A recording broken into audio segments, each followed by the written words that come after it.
Bonjour à tous, cette semaine, on est toujours dans notre série de vidéos sur Internet, les sites Internet, la visibilité Internet. Et il y a une chose qui est extrêmement importante, c'est la façon dont vous allez gérer les contacts. C'est-à-dire que des gens vont vous trouver, mais après ça, il y a des choses à faire et surtout des choses à ne pas faire. C'est ce qu'on va voir aujourd'hui dans cette vidéo de la main forte. Mais tout d'abord, jingle. Nous sommes en direct, justement, je vous le disais, avec Laurent Aubel, gérant de Couvreur Occitan. Bonsoir. Près de Toulouse, le gérant d'une PME a choisi, lui, d'exaucer les vœux de ses salariés. Certainement, ça vous est arrivé à vous comme à moi. Eh bien, on se loupe au départ, on se loupe un rendez-vous, on se loupe quelque chose avec un client et dès le départ, ça se passe mal. Dites-nous en commentaire ce qui a pu vous arriver, un rendez-vous loupé, trop de retard ou peut-être tout simplement un prospect qui n'a pas été rappelé. Ce genre de choses aujourd'hui, ça passe plus auprès des clients. Donc, n'hésitez pas à nous dire en commentaire les mésaventures qui vous ont arrivé et cette vidéo a pour but de répondre à ça. Il y a des outils aujourd'hui qui nous permettent de pas faire d'impair, mais c'est pas moi qui vais vous en parler et pour ça je suis accompagné de mon ami Jean-Bernard. Salut Laurent et bonjour à tous les artisans qui nous regardent, comment ça va? Ça va très bien et toi Jean-Bernard, tu es le cofondateur du site Eldo Travaux. Ouais. Merci encore une fois d'avoir répondu présent à mon invitation sur le plateau de la main forte. Là vraiment le sujet il est trop important et j'avais vraiment besoin que tu sois à mes côtés pour répondre à ça parce que nous les artisans on est vraiment parfois très maladroit.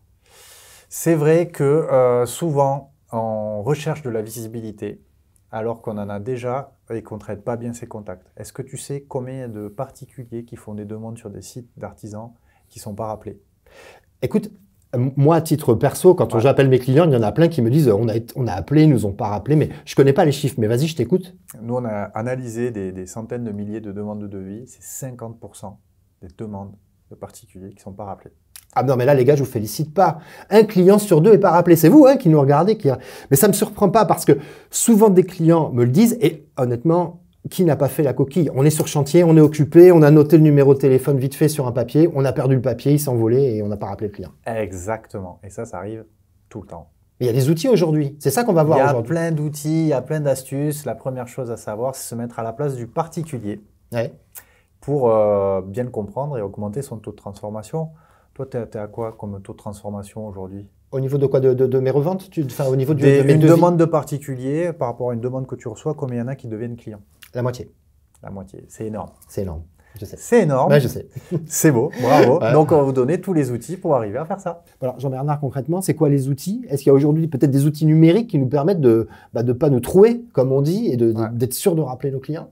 Ouais, alors déjà, je voudrais faire un petit rappel à la vidéo qu'on a fait ensemble sur comment devenir incontournable localement sur Internet. Ouais, exact. On la mettra en description de la vidéo. Voilà, regardez-la parce que du coup, ça vous amènera à être dans cette position où il vous faut être très bon sur le traitement des clients et permettre à vos prospects de leur fournir une meilleure expérience que sur Amazon. Exact. Parce que voilà, il faut les comprendre, les particuliers, comme nous aujourd'hui. Ouais. Est-ce que tu sais, là, pendant le Covid, quel a été le produit le plus acheté? La tondeuse Bols, non je rigole, je sais pas. Pas loin, il y a les thermomètres, les écrans et les épilateurs pour femmes ou les tondeuses pour hommes. Ah, j'étais pas loin. J'étais pas loin. J'étais pas loin. Du coup, tu te mets à la place d'un de ses clients, il achète une tondeuse sur Internet. D'après toi, quand est-ce qu'il veut l'utiliser, quand est-ce qu'il veut l'avoir reçue? Non mais en fait, il la veut de suite. Mais il la veut même tellement de suite et Amazon est devenu complètement dingue, c'est qu'un jour on va finir par avoir le produit avant de l'avoir commandé. Parce qu'ils vont, en fait, mais c'est sûr, ils vont nous envoyer le produit. On a vu que vous avez fait 52 recherches la semaine dernière sur ce produit-là. On vous l'a envoyé, comme ça vous l'essayez, s'il vous va pas, vous le renvoyez. Je suis sûr que ça arrivera. C'est en cours. Bah tu vois. Mais le problème qui se passe, c'est qu'en fait, nos clients, on est tous clients. Nos clients sont clients de nous en tant qu'artisans, mais nous, à un moment donné, on est aussi clients des autres. Et en tant que clients, en fait, ces boîtes comme Amazon nous ont donné des super mauvaises habitudes. Uber Eats aussi. Aujourd'hui, moi, je commande sur Uber. Uber Eats, je sais où elle est ma pizza. D'accord? Exactement. C'est ça qui est un truc de fou. Et vous allez voir, vous les artisans, je suis désolé les gars, mesdames et messieurs, ça va pas vous plaire, mais demain, le consommateur, il voudra vous tracer pour savoir si vous êtes encore loin. Je suis désolé, je suis pas pour, mais c'est inévitable. Il y a quelques temps, je parlais avec Franck, d'ailleurs, je te salue Franck, si tu regardes cette vidéo, il me disait qu'une cliente fidèle de nombreuses années qui lui demande un devis pour un portail, elle l'appelle le jeudi Il lui dit « Ok, je vous le fais entre demain et lundi ». Il lui envoie vendredi soir, je crois, ou lundi matin. Et quand il la rappelle, il lui dit « Vous avez reçu le devis ?» Elle a dit « Je suis désolé, je suis parti avec un confrère qui, lui, m'a fait le devis direct et j'ai signé parce que je voulais traiter ça avant d'aller en vacances. » Beau portail, tu vois, peut-être à 6 000 balles ou plus que ça même, tu vois. Ah ouais, ouais. Ah ouais. Donc, effectivement, il faut comprendre que le consommateur que nous sommes, aujourd'hui, on veut être en confiance, on veut pouvoir faire un maximum de choses en ligne et on veut surtout, quand on fait une demande, que ça aille vite et qu'on sache quelles vont être les prochaines étapes. Et voilà, c'est ça qu'on va appliquer au bâtiment. On va vous donner tous les outils pour faire ça. Ouais, je sais que ça ne vous plaît pas parce que ça change et qu'on n'aime pas le changement. Mais malheureusement, en France, on fonctionne encore un peu trop à l'ancienne, même si le numérique a fait bouger pas mal les choses. Mais le numérique, il fait bouger les comportements et on a déjà dû commencer à changer, nous, en tant qu'artisans. C'est-à-dire qu'aujourd'hui, quand on prend un rendez-vous, déjà, on est prié d'arriver, déjà de venir à l'heure et d'assurer les prestations que s'attendent à avoir les gens. On doit être au niveau de ce qu'ils ont pu trouver sur Internet ou des avis qu'ils ont pu voir sur Internet. Ça, c'est très important. Ouais, c'est ça. Et il y a encore quelques temps, on attendait des pros un peu à l'ancienne dire « Ah non, mais moi, s'ils veulent bosser avec moi, il faut qu'ils attendent pour avoir mon devis, il faut qu'ils me méritent. » Le Covid a changé les choses. Maintenant, papy, mamie, tout le monde utilise Messenger, tout ça, pour parler avec les petits-enfants. Donc, le paradigme a changé, ça touche toutes les générations. Et donc, je vous reconseille vraiment voilà, d'évoluer parce qu'il faut évoluer. Sinon, vous allez vous faire manger par la grande distribution ou Amazon ou d'autres comme ça. Donc, on est là pour vous donner vraiment les conseils pour agir avant que ce soit trop tard. Ok, donc du coup, mon contact, quand il appelle ou quand il me contacte via Internet, qu'est-ce que je fais de lui? Comment on fait? Alors là, il faut se dire qu'un client, il faut le rappeler dans la journée. Sinon, il va aller voir ailleurs ou alors il va commencer à avoir le doute qui rentre dans sa tête et se dit « Oh là là, eux, pour le devis, c'est de la galère, alors pour les travaux aussi. » Donc, il faut rappeler dans la journée. Le premier conseil que je donne à toute entreprise qui cherche à se développer ou qui est déjà développée, c'est externaliser votre secrétariat. Alors, on peut préciser ce que c'est d'externaliser le secrétariat. Externaliser votre standard téléphonique, c'est-à-dire votre numéro de téléphone. Au lieu d'arriver chez vous, il arrive chez une société qui répond systématiquement au téléphone. On peut avoir des taux de 95%. En termes de décroché sur les appels, et qui va être votre accueil, qui va parler pour vous. Alors là, je suis obligé d'en parler, du coup, je fais un petit clin d'œil à Christian et Marie-Christine qui regardent les vidéos de la main forte, puisque Christian, qui est un ami entrepreneur, m'a dit « Tu devrais externaliser ton secrétariat ». Je dis « Mais non, j'ai une standardiste et tout. » Il me dit « Fais-moi confiance ». Donc, ils ont un système. Pour les Toulousains, c'est Capitol Secrétariat. Je leur fais de la pub, on mettra le lien en description de la vidéo. Et là, ça a changé ma vie parce qu'effectivement, la personne chez nous qui était chargée de décrocher le téléphone, elle était tout le temps perturbée dans ses tâches, qui étaient des tâches hyper importantes. Elle fait plein de choses. On avait des loupés sur les appels. Aujourd'hui, on a externalisé. Plus aucun appel est perdu. On reçoit un mail dès que l'appel est donné. On traite, on rappelle le client, on prend rendez-vous, c'est calé. On les paye assez cher. Le fait que le téléphone sonne, ça coûte très cher dans une entreprise. Donc, ne perdre un prospect, c'est quand même trop con. Ben oui, tu perds ta pub Internet, tu perds le chiffre d'affaires que ça peut générer derrière. Donc, il faut l'externaliser pour que le service soit parfait. C'est votre image de marque. On n'a jamais deux fois l'occasion de faire une première bonne impression. Absolument. Eh ben, ça commence par là. C'est vrai, absolument. Premier point. OK, ensuite. Donc, rappel dans la journée. Ensuite, ce que je préconise aussi, c'est de positionner le rendez-vous le plus proche possible, entre 24 et 48 heures. Je crois que toi, tu m'as dit, c'est sous… Ça dépend des périodes. En ce moment, on a beaucoup de demandes, donc effectivement, les délais, ils rallongent un peu. Si vous allongez le délai, alors bon, faites attention, il y a des fois des clients qui pourront pas, et dans ces cas-là, il faut se laisser un peu de place pour traiter l'urgence. Okay, des fois, on a des urgences. Mais globalement, moi, comme je dis souvent, je fais des toitures, je fais pas des transplantations cardiaques. L'ancien toit, s'il faut le refaire, il a 50 ans, je pense que ça peut attendre une semaine. D'accord? Mais… Encore une fois, le client, ça fait 50 ans ça fait 10 ans qu'il attend, mais il veut voir l'artisan de suite.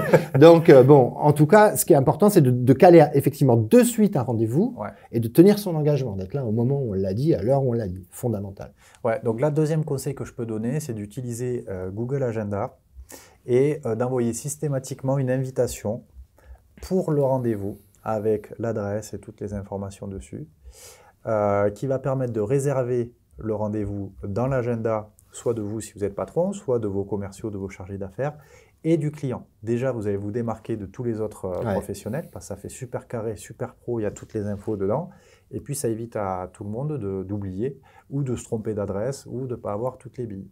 Entièrement d'accord avec toi, c'est quelque chose qu'on a mis en place également, nous, assez rapidement. La petite notification Google Agenda, ça permet effectivement d'avoir un rappel qui peut être la veille, 1 heure avant, ou les deux, et la veille et 1 heure avant. Moi, ça m'est déjà arrivé de me pointer chez des clients et ils n'étaient pas là parce qu'ils avaient oublié le rendez-vous. Si vous aussi, ça vous est arrivé, ben, mettez-le en commentaire et racontez-nous ce qui vous est arrivé parce que des fois, ça fait effectivement râler de se pointer chez un client, surtout quand il est loin ou qu'on s'est tapé 1 heure de bouchon et qu'il n'est pas là. Donc la petite notif, le petit rappel, parce que tout le monde peut oublier, ça permet d'éviter ce genre de désagrément. Ouais, en plus, on fournit une solution qui permet d'aider les artisans à gérer tout leur devis, qu'ils arrivent par leur site internet ou par le standard ou par d'autres endroits, par d'autres canaux, de pouvoir centraliser ça, que ça ne se perde pas sur des bouts de papier à droite à gauche, et d'avoir une visibilité sur le traitement par toutes les personnes qui gèrent les contacts clients et de voir vraiment comment ils avancent. Et en plus de ça, cette solution, elle envoie un SMS au client la veille du rendez-vous pour dire vous avez rendez-vous demain avec les coureurs occitans. Donc ça permet d'éviter ce désagrément de ne pas avoir le client qui soit sur place et d'avoir perdu 2 heures au final. Ça, c'est une solution, donc Eldo Travaux. Ouais. Ok. Donc, on fera un petit peu de pub quand même. On a fait pour Christian et Marie-Christine. On peut en faire. Bonjour, un petit peu de pub. On mettra donc le lien également vers Eldo en description de la vidéo. Cool. Autre conseil, du coup, pour optimiser le taux de transformation de ce client, le client Internet qui ne vous a pas connu par un ami, on va dire, il est volatile. Il ne vous connaît pas, tu te rappelles, c'est comme ça qu'on s'est connus. Ouais. Donc, ce que je recommande, c'est, avant d'arriver en rendez-vous, c'est d'envoyer vos avis clients et d'adapter votre discours en disant « Moi, je ne suis pas là pour vous vendre un toit, moi, je suis là pour que vous vous sentez bien chez vous, que vous soyez fiers de votre maison et bien isolé. Et je fais ce métier pour rendre des gens heureux. Et j'aurais besoin que vous me laissiez un avis à la fin des travaux. D'ailleurs, regardez ce que disent nos clients. » Voilà. Et en changeant de posture, en étant vraiment là pour aider la personne et en lui disant que vous recherchez ça, en fait, au final, et pas à faire une vente, ils vont se sentir vachement en sécurité parce que d'une part, ils vont voir les témoignages, ils vont savoir que vous voulez être évalué positivement pour développer votre boîte. Et ça va permettre d'augmenter votre taux de transformation aussi de manière significative. Astucieux. C'est vrai que d'annoncer dès le départ qu'on va être évalué, effectivement, ça élève le standard et ça rassure le client. Malheureusement, les médias ne mettent pas assez en avant les métiers manuels. Ils sont plutôt là pour dire oui, qu'il y a eu des arnaques ou qu'il y a eu des trucs qui ont été mal faits. On entend ça tout le temps, des échos délinquants. Si on parlait un peu du savoir-faire et du bon travail des artisans, c'est vrai. Ce serait pas mal, non? Absolument, je suis d'accord avec toi. Voilà. Tu prêches un convaincu. Alors, là, on a vu comment on a traité le prospect. On est arrivé au rendez-vous le jour J à l'heure. Bon, effectivement, il faut faire un devis. Quel conseil tu peux donner à nos copains artisans qui nous regardent sur la remise du devis, la rédaction et la remise du devis? Ouais. On parlait des gens qui ne sont pas recontactés. On pourrait parler aussi des devis qui ne sont pas remis dans les temps. Ouais. Donc là aussi, c'est pareil. Quand le client il commence à être chaud, qu'il est en confiance, que vous avez démontré tout votre professionnalisme, c'est là où il faut conclure, il ne faut pas tarder. Donc moi je recommanderais d'utiliser des outils, un outil qui est fait pour les artisans qui s'appelle Mobile Software, qui permet de faire un croquis, qui traduit automatiquement le croquis en devis et qui permet donc de faire le devis avec le client directement. D'accord. Donc s'il est suffisamment chaud et que vous êtes prêt, que vous savez chiffrer vos travaux rapidement, moi je recommande de faire ça directement et de concrétiser la vente directement. De signer de suite, en fait, c'est pas... Ben ouais, je suis de qualité, je suis réactif, je vous montre comment ça va se passer, je vous montre pas de blanche avec mes avis clients, je suis bien placé. Oui, c'est clair.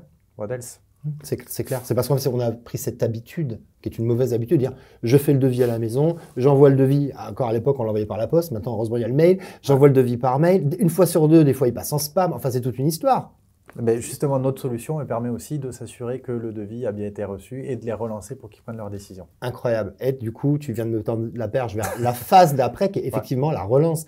Parce que beaucoup d'artisans, aucun artisan n'aime relancer. Personne n'aime relancer. Ouais. Forcément, on se dit, il faut rappeler les gens, je ne vais pas les emmerder avec ça. Et puis, ils sont assez grands pour faire leur choix et tout. Ouais. Alors, si vous ne relancez pas vos clients, mais sachez qu'il a demandé plusieurs devis, peut-être que le collègue, lui, il va relancer.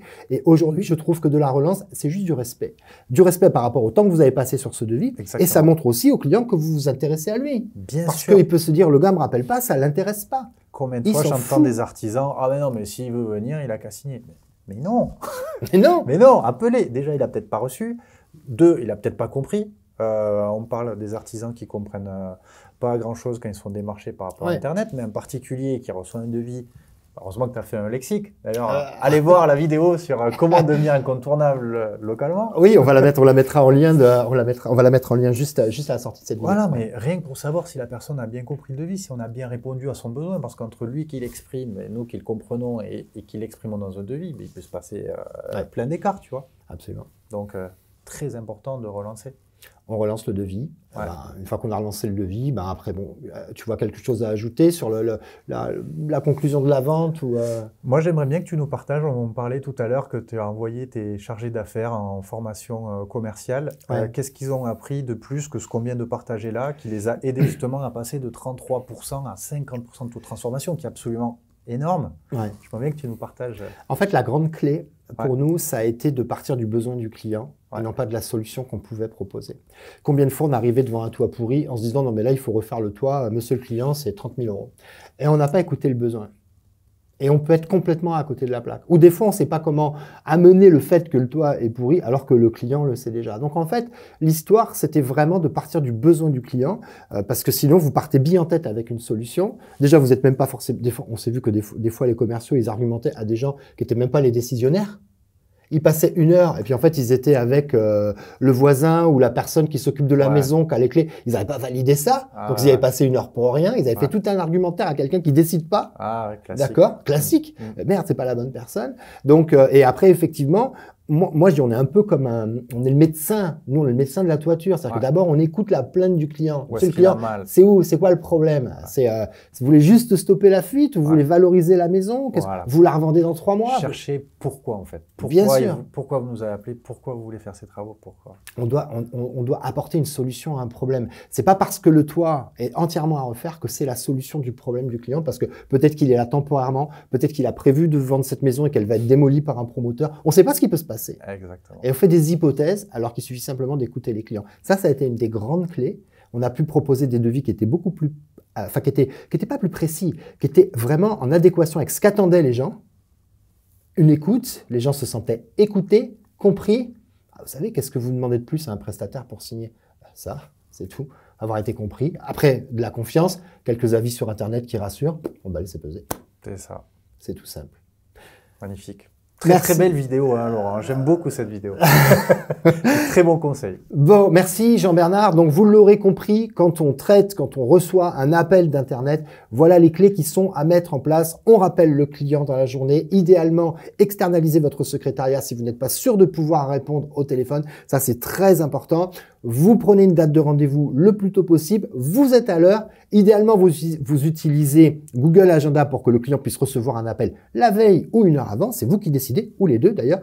Tout est possible. Et ensuite, on va remettre le devis ou on envoie le devis. Et dans tous les cas, on relance, on vérifie que ce devis a bien été reçu. J'espère que ces conseils vous ont été utiles, mais je suis sûr qu'en fait, ils ont été utiles et même je vous conseillerais de les appliquer. Si vous voulez savoir comment être incontournable localement, puisqu'en fait, si vous n'êtes pas incontournable localement, vous n'aurez jamais de devis à faire. Donc, si vous voulez savoir comment être incontournable localement, eh bien, cliquez sur la vidéo qui s'affiche à gauche de l'écran. Et moi, je vous dis à la semaine prochaine pour d'autres conseils de la main forte. Merci, bye bye!